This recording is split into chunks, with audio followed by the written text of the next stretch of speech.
Pessoal, bom dia, nós estamos chegando aqui ao término dessa primeira etapa do curso de fundo do SPAES, Prática SPAES, onde a gente abordou nessa primeira fase um conteúdo que é muito recorrente na aplicação da prova SPAES, prova Brasil também, e também no Enem, como vocês viram aí. A gente tentou ao longo dessas aulas levar vocês a interpretarem uma maneira prática de resolver alguns tipos de questões que podem fazer vocês ganharem tempo com isso. Se vocês tiverem assistido os vídeos até aqui, eu acredito que vocês devem ter interpretado alguma coisa, tá certo? Se não, pessoal, tiverem na sala aí do curso, tá disponível todos os vídeos, primeiro, segundo, terceiro, quarto e quinto. Então, em agosto a gente retorna. Não sei se a gente vai retornar com funções, mas eu acredito que vou analisar, certo? Se com geometria, alguma coisa do tipo, tá bom? Então, para encerrar essa aula de hoje, a gente vai só ver mais alguns exemplos vestibulares Enem, tá certo? A gente observando a ideia da recorrência dessas questões. Então, nessa questão, pessoal, eu tinha aqui, ó, perguntazinha da Unicamp 2016. Ele perguntava só o seguinte: o gráfico abaixo exibe o lucro em milhões de reais. Desculpa, se eu só subir aqui. De 3 pequenas empresas, A, B, C e D. Ele diz assim, nos anos de... Deixa eu ver aqui qual é o ano que ele está relacionando aqui. 2013 a 2014.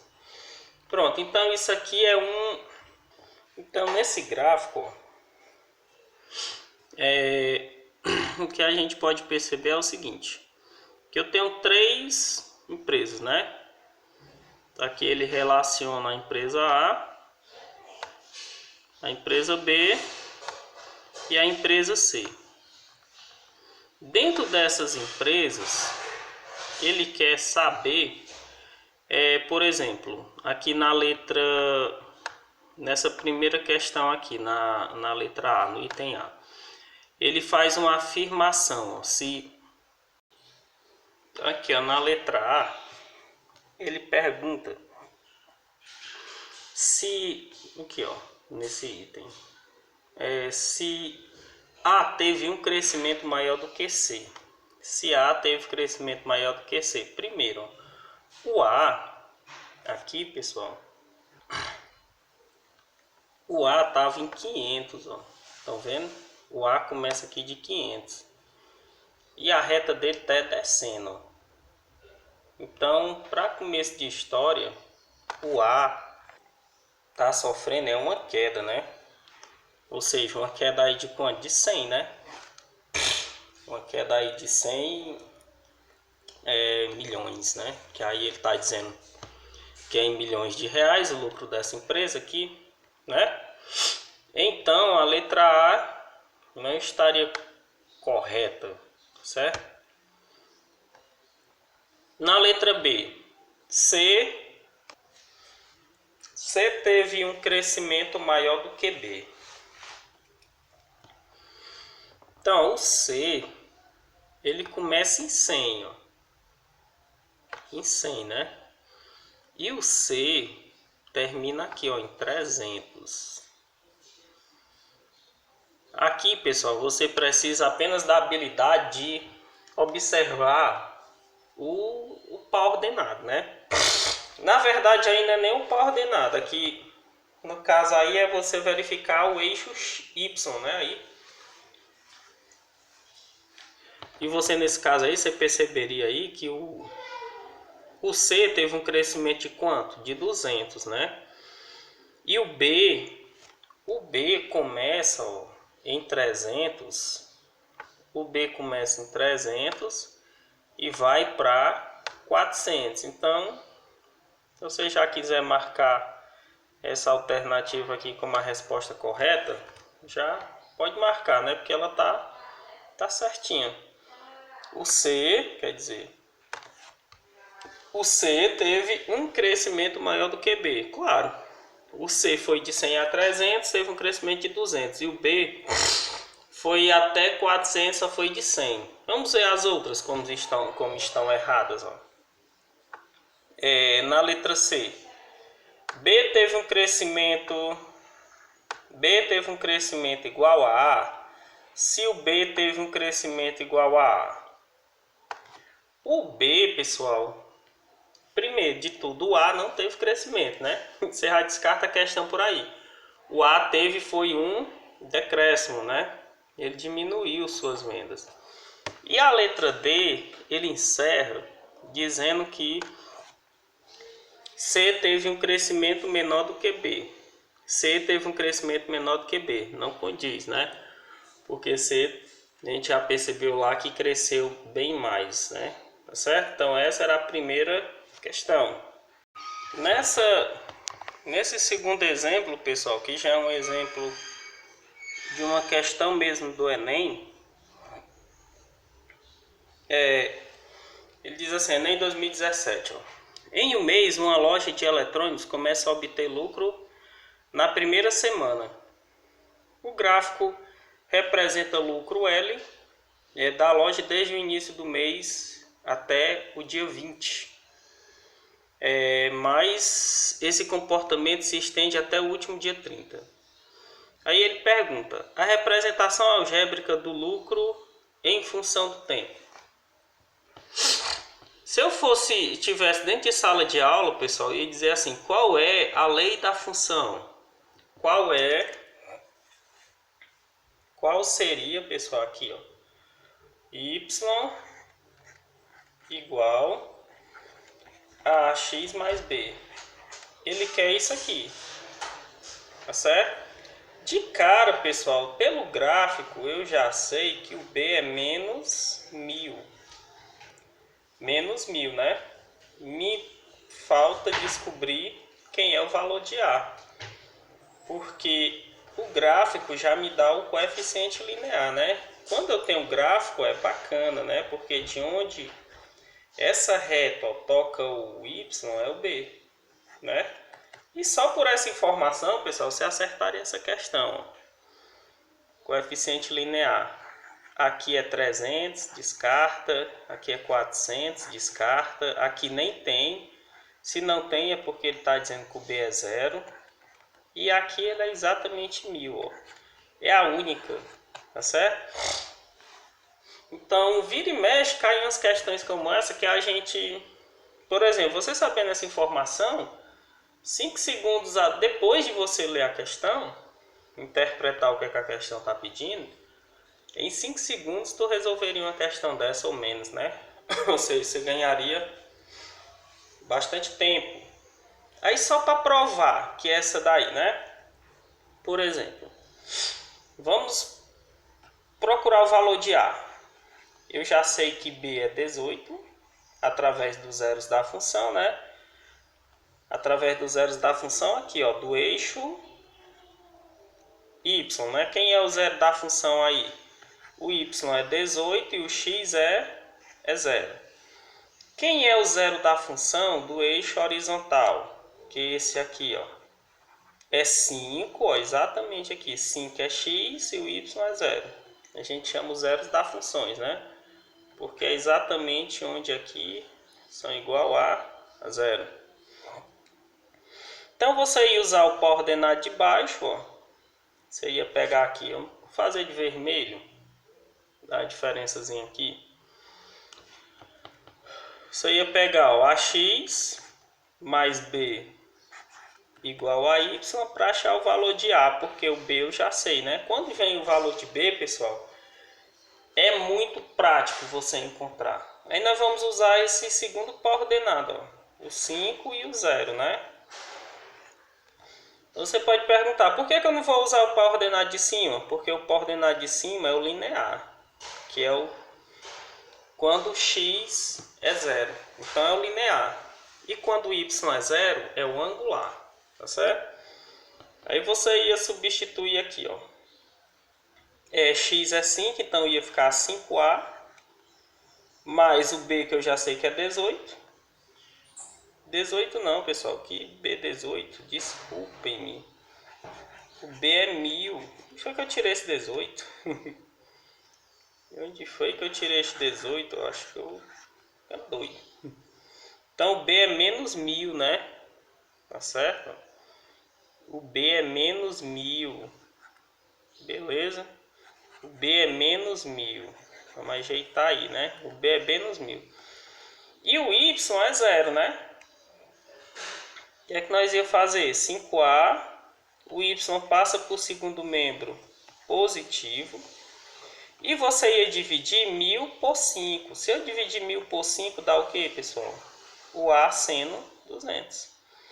Então, 200x menos y. Tá certo? Bate bem direitinho aqui, né? Menos 1000, tá certo? E nessa alternativa que a gente marcou. Que não precisaria nem eu ter feito esse cálculo, né? Eu estou fazendo aí só para provar para vocês. Já essa daqui, pessoal, é uma questão que mexe aí com porcentagem, mas também é uma questão do Enem. Só para vocês verem como o Enem explora muito essa ideia de gráficos e questões de funções do primeiro grau, né? Ele vai mexer aí com percentuais e ano. O percentual da população brasileira conectada à internet aumentou de 2007 a 2011. Isso é lógico, né? Aqui 2007, ó. 2007 nós tínhamos 27%, né? Até chegar aqui, pessoal, nem aumenta e nem diminui. Significa dizer que isso era constante, né? Até não, desculpa. Essa reta aqui ia descer até aqui, né? Ela ia descer até aqui, né? Veja que isso aqui seria o meu coeficiente linear, né? O valor de B. Quando eu não tenho o valor de B, as coisas ficam um pouquinho mais difíceis, né? Porque quando eu tenho o valor de B é fácil demais para me resolver uma questão de função do primeiro grau, mas aí não tem. Vamos ver se a gente encontra outra forma aqui. Então diz assim, ó, suponha que foi mantida para os anos seguintes a mesma taxa de crescimento registrada no período de 2007 a 2011. A estimação para o percentual de brasileiros conectados à internet em 2013 era igual a... É o que é que eu vou analisar. Pessoal, vejam, funções, pessoal. Você tem que ter um domínio bom de pares ordenados também, pessoal. Você precisa saber quem se liga a quem, que isso aqui ajuda demais na resolução das questões. E são coisas básicas, são coisas fundamentais. Quando eu digo coisas fundamentais, são coisas que vocês estudaram ainda no ensino fundamental. Então assim, em 2007, eu pude perceber que eu tive um percentual de 27, ok? Por que você pode perceber isso? Porque sim, tá aqui, ó, 2007, 27, que eu posso chamar de ponto A. E o ponto B eu tenho 2011, relacionando-se aqui a 48. A pergunta é 2013. Pronto, então 2013 é ano, então ele vai ficar aqui, ó. 2013 seria relacionado a quem aqui, ó? Isso que ele quer. Se eu tivesse o valor de B, rapidamente eu faria aí a lei da função igual a questão anterior e responderia. Mas eu não tenho, né? A gente pode fazer assim, ó, brincar com os pares ordenados e seguir uma regra de 3 simples. Por exemplo, no ano de 2013, qual vai ser o percentual de pessoas? Tá certo? Então você ia ver isso aqui, ó. Vou colocar aqui de outra cor. Você ia ver o seguinte, ó. De 2007 para 2011, você tem 4 anos de diferença, né? 4 anos. De 2011 para 2013, você vai ter apenas 2, tá certo? De 27, pessoal, a 48, se você fosse subtrair, que é a diferença, né, de um para outro, ia ser 21. E de 48 para x, é x, eu não sei, tá certo? Aqui, pessoal, você poderia se basear em uma regra de 3. Como assim uma regra de 3? Uma regra de 3 simples. 4 estaria sobre 2 e 21 estaria sobre x. Lembrando que eu posso usar esse 21 aqui porque é uma subtração. Ou seja, ele não é mais, até aqui no momento eu não estou considerando um valor percentual. Porque se eu estivesse trabalhando com 27 e 48, eu teria que transformar. Porque isso aqui são valores percentuais. E na lógica, eu estou trabalhando aqui com números inteiros, né, pessoal? E esses aqui seriam percentuais. Eu não posso multiplicar coisas diferentes. Eu teria que transformar.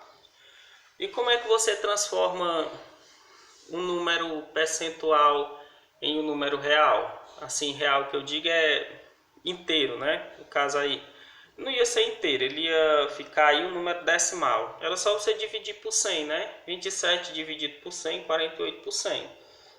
Porque você não pode multiplicar números por percentuais. Você tem que transformar uma coisa ou outra, né?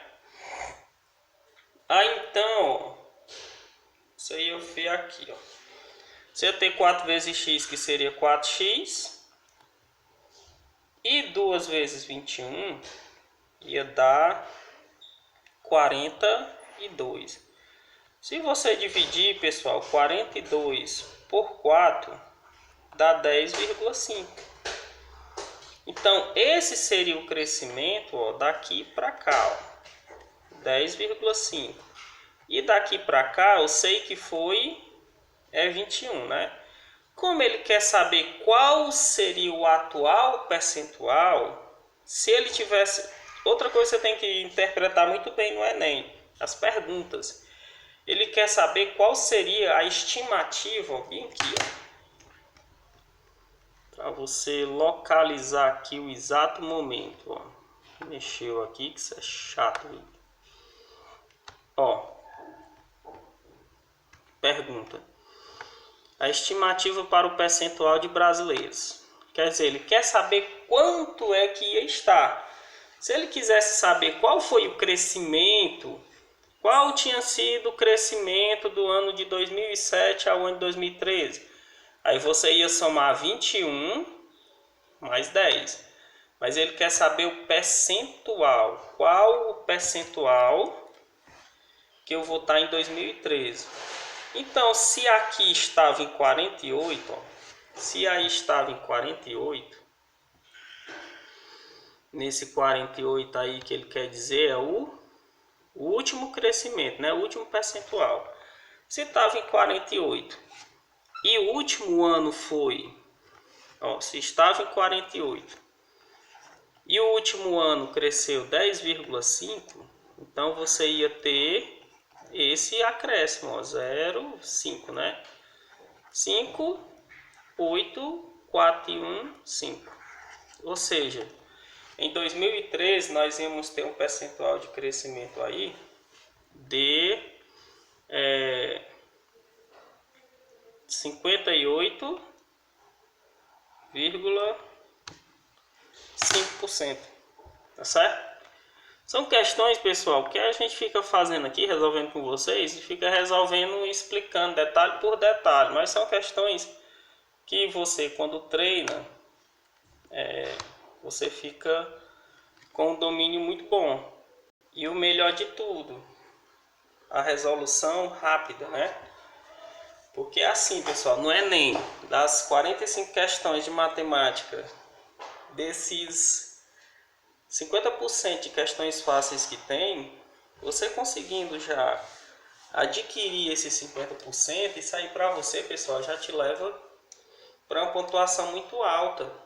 E esses 50% São questões básicas mesmo, questões parecidas com essas que a gente vem resolvendo há alguns dias, viu? Então, ó, nessa último exemplo, os veículos para transporte de passageiros em determinado município têm vida útil de 4 a 6 anos, dependendo do tipo de veículo. Nos gráficos está representada a desvalorização de 4 desses veículos. Aí, com base no gráfico, o veículo que mais desvalorizou. Pessoal, isso aqui é uma informação verdadeira. Todo veículo de lote, de aluguel, ele de 4 a 6 anos ele tem que ser trocado. Por questões mesmo de segurança, né? Porque eles rodam muito. E eles precisam ser substituídos. É por isso que não é qualquer pessoa que tem condição de ter uma locadora de veículos ou então algo parecido, né? Porque você tem que ter uma lucrabilidade muito boa, né? Então aqui, ó, você vai pegar, nós vamos olhar aqui, por exemplo, eu tenho 4 gráficos. Nesse primeiro gráfico, eu tenho, aqui é o valor em 1000, né? Valor em 1000. Ele foi, ó, de 25 a 75.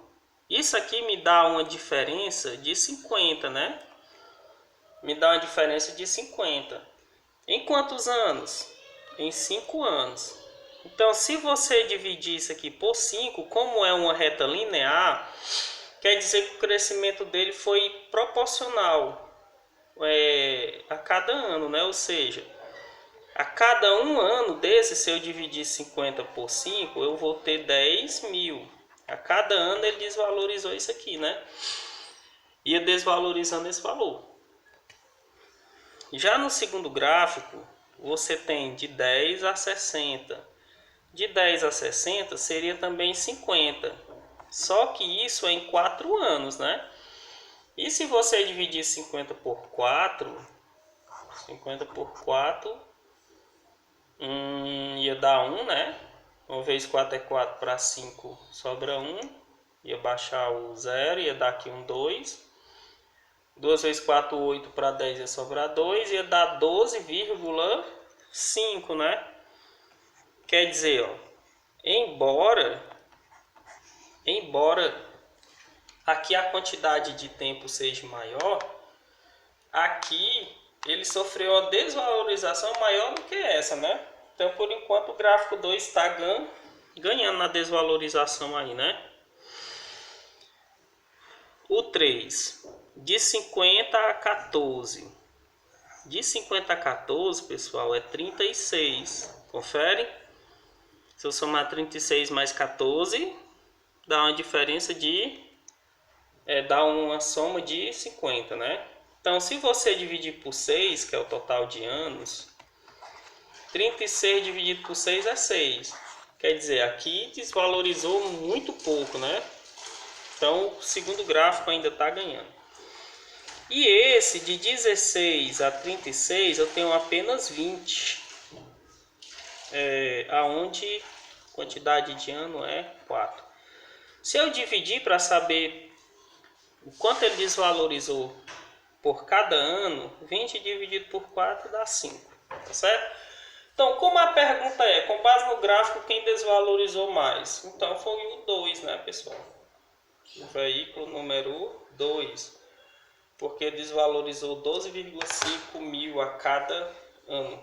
Pessoal, era isso aí.